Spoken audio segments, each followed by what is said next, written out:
On Aunt Maxine's coffee table lies the wedding album, glossy and damning, a monument to betrayal. I freeze in place, fingers tingling, staring at my brother Nolan grinning beside his new wife, the same brother whose wedding I am expected to attend tomorrow.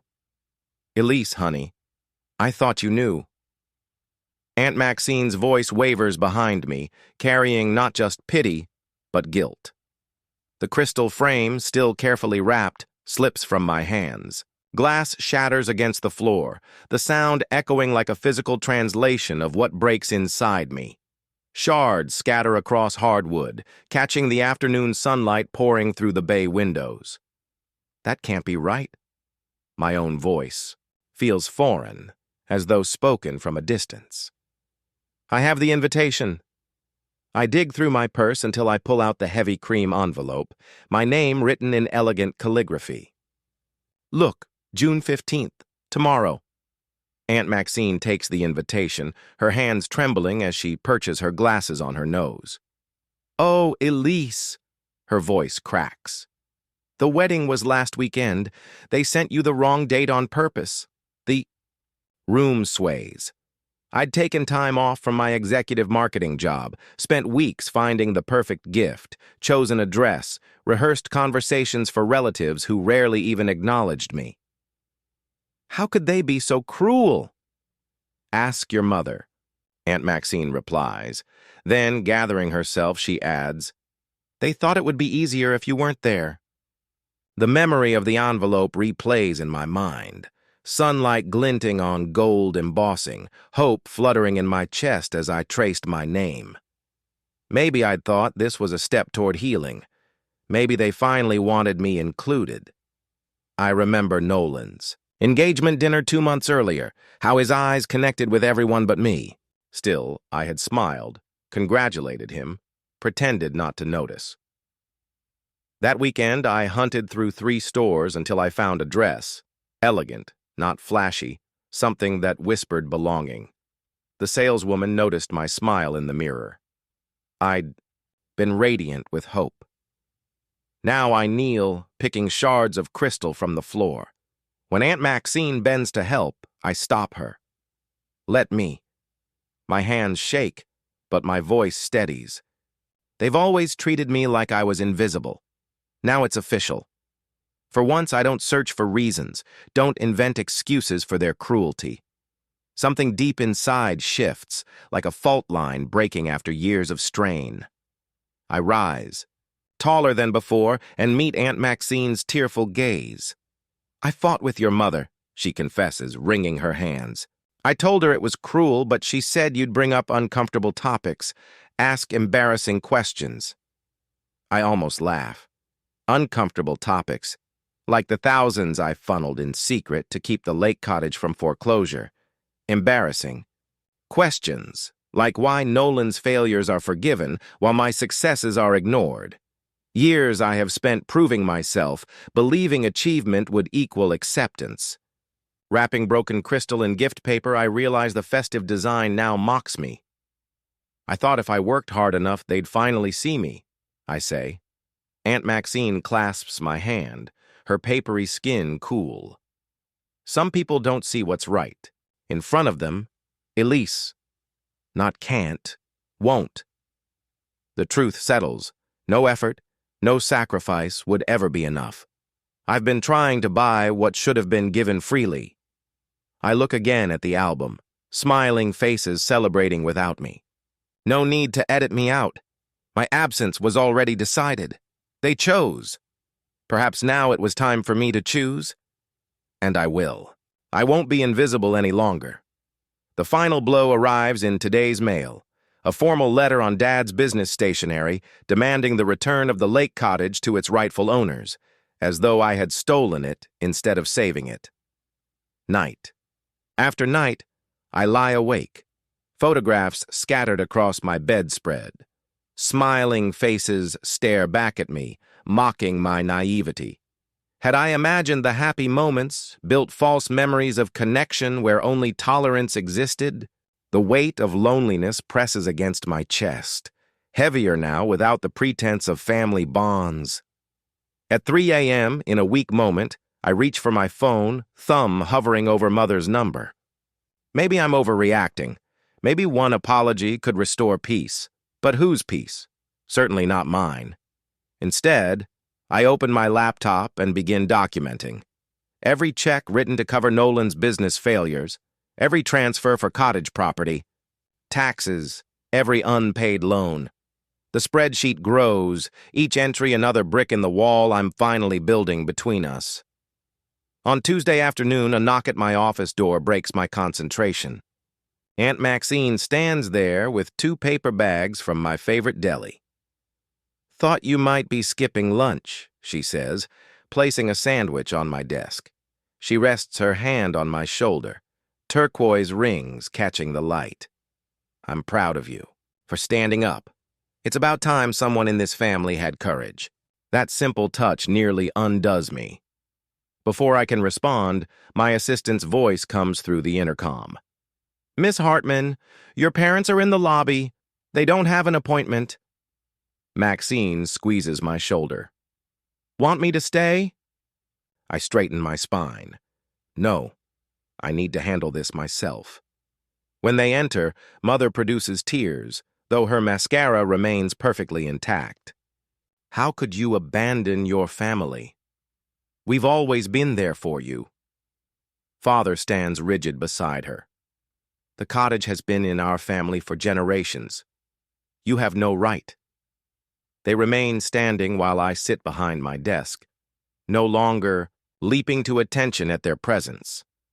"That cottage hasn't belonged to our family in years," I say, my voice steadier than expected. "You sold your half to my company when you needed money for Nolan's failed business venture." Mother's tears evaporate instantly. "We did no such thing." I pull a document from my drawer. "Your signature is right here, Mother. April 2018, when Nolan's restaurant collapsed." Father steps forward. "We assumed once things turned around." "You assumed I'd give it back without mentioning the legal transfer. Or that I'd keep bankrolling the family while being excluded from it." The words flow easier now. "I'm not your bank. I'm not your safety net. I'm done." For the first time, Mother looks at me not with disappointment, but with fear. The intercom buzzes. "Miss Hartman, Jenna Morales is here for your 2-0. Perfect timing. Jenna strides in, briefcase in hand, authority filling the room. "Mr. and Mrs. Hartman, I believe our meeting was concluded." She gestures to the door with practiced professionalism. "This is family business," Mother hisses. "Which is why Miss Morales, my attorney, is handling it," I reply. "All communication goes through her office now." The contrast is sharp. Jenna's respectful Miss Hartman against my mother's dismissive glare. As Jenna escorts them out, Father looks back once, confusion clouding his certainty. When they're gone, Jenna lays out documents. "Ready to make this official?" With each signature, my voice feels stronger, my name written more confidently. The legal notice giving them 30 days to vacate the cottage feels like signing, a declaration of independence. "Your mother's signature on this sale document is ironclad," Jenna assures me. "They don't have a legal leg to stand on." As I sign the last page, my phone lights with Nolan's name, the first time in years. I let it ring. Not all calls deserve an answer. The next day, papers spread across Thomas Bedford's polished mahogany desk like battle plans. I signed deliberately, closing joint accounts, transferring co-signed loans, separating investments. Thomas checks each item off his list with the calm cadence of someone who's watched families dismantle their own fortunes. "Perfect timing," he says. "Your parents should be halfway through their country club luncheon. Your mother will be ordering her second gin and tonic. Your father nodding politely at some retired executive. Their predictable routine has become my advantage." "What about the restraining order?" I ask, sliding the last form across. Thomas adjusts his wire-rimmed glasses. "Judge Harmon reviews it this afternoon. Documentation is thorough. Workplace harassment has clear precedent. I think of unannounced visits, lobby scenes, colleagues whispering. My hand tightens into a fist. Thomas closes his portfolio with a decisive snap. "You're making the right choice." His certainty steadies something inside me. When my phone vibrates, I expect Aunt Maxine. Instead, building security flashes. "Miss Hartman, there's a situation in the lobby. Your brother is demanding to see you."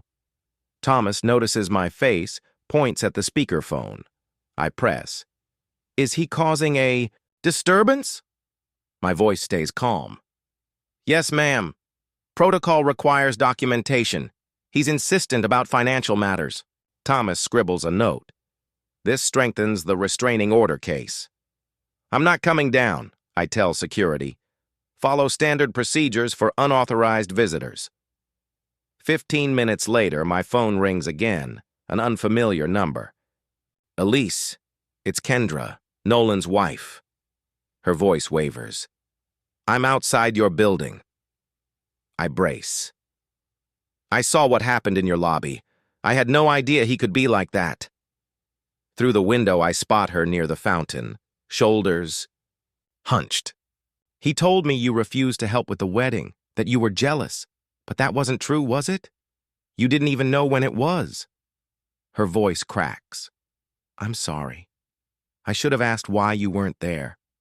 Her diamond ring catches sunlight as she brushes hair from her face. 3 weeks married, already learning the truth behind the performance. Thomas discreetly steps out. "Why are you telling me this?" I finally ask. "Because I know that look. It's the same one my father wore when he threatened my mother. I'm not waiting 30 years to admit what I'm seeing." Later, Aunt Maxine arrives with a worn leather briefcase. "I've kept these for years," she says, laying out folders of emails, texts, financial records. "Your mother never deleted anything. She thought she'd need leverage someday."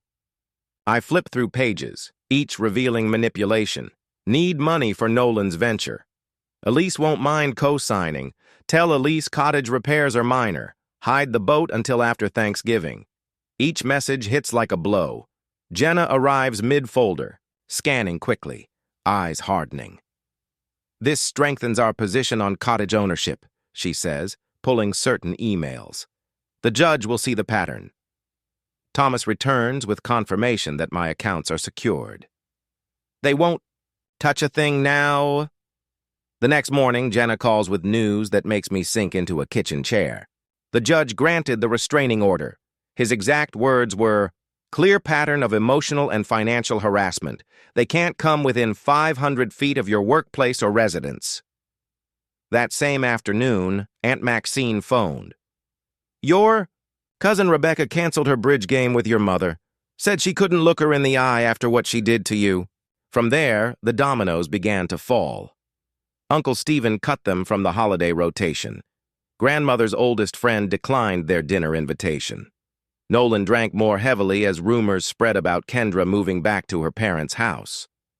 With her went his financial stability. When the formal eviction notice for the cottage arrived at my parents' house, reality finally struck. The consequences they had never thought possible had come due. I ran my finger across the embossed letterhead of my holding company, the very company that purchased the cottage 3 years ago when they could no longer pay the taxes. The cottage they still believed was theirs.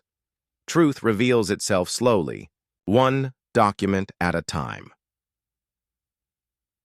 A week later, on Wednesday, the usual morning sunlight gleamed across the polished granite lobby of my office building. But today, it felt different. I had walked through those doors hundreds of times, yet never like this. Security guards stood by, Miguel exchanging knowing glances as my parents entered behind Pastor Williams. Their faces were carefully arranged, in contrition. Mother's camel haircoat sagged unevenly on her shoulders, stray strands escaping her normally perfect hair. Father's posture surprised me, shoulders hunched forward in deference I had never seen before. Between them walked the family pastor, Bible pressed to his chest like armor. "Elise," Pastor Williams said, extending his hand. His voice carried, the practiced gentleness he used for hospital visits and funerals. Your parents thought it might help to have someone neutral present for this conversation. I didn't take his hand. Neutral? Someone who had sat at our Christmas table for 20 years? Hardly. Mother stepped forward, her voice wavering. We've been praying about this situation, Elise, about your behavior lately. My behavior? The laugh slipped out, sharp and surprising, even to me. The cottage has been in our family for generations, Father finally spoke, his usual authority reduced to a quiet humility. Your grandfather built it with his own hands. Pastor Williams laid a hand on my arm. Forgiveness is divine, Elise. They're still your parents. Bonds transcend disagreements. Disagreements? Heat rose in my throat. Is that what we're calling deliberate cruelty? Now think about what people at church will say, Mother whispered, glancing nervously around the lobby, as if fellow congregation members might step out from behind the potted ferns. Families shouldn't air their difficulties in public. The Thornton girl just went through something similar with her parents. Everyone's talking. I straightened. I've been promoted to Creative Strategy Director, Pastor. Did they mention that when they asked you here? Or that my team just secured the Richardson account? He blinked, momentarily off script. That's wonderful news, Elise. Congratulations. I drew 2 envelopes from my leather portfolio and set them on the reception desk. This is the wedding invitation I received for Nolan's wedding, and this, I tapped the second, is the one Aunt Maxine showed me afterward. The dates didn't match. Pastor Williams' brows furrowed as he compared them. They sent me the wrong date on purpose so I wouldn't attend my own brother's wedding. This wasn't an accident. It was deliberate exclusion. Sometimes families make difficult choices to maintain peace, he began. I've spent my life forgiving, Pastor. I've turned the other cheek so many times I've been spinning, in circles.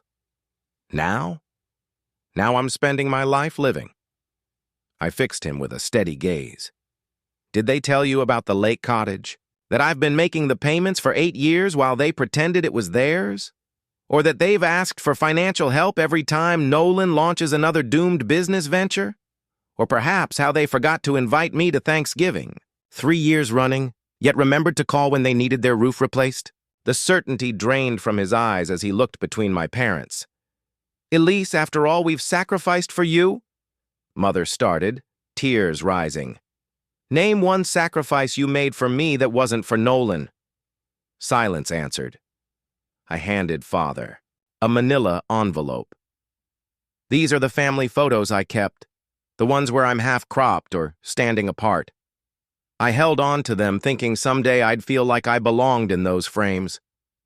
He accepted it, hands trembling. I'm releasing myself from the obligation of being your daughter. You're free from pretending I matter to you. You can't just stop being family, Mother cried. You already said that, I replied evenly.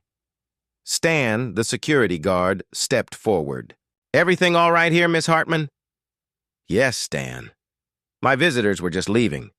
This isn't over, Elise, Father muttered, clutching the photos. Actually, it is. I turned toward the elevators. Stan would show them out. I didn't look back. The doors closed, cutting off my mother's protests. Lightness spread through me, new, unfamiliar, liberating.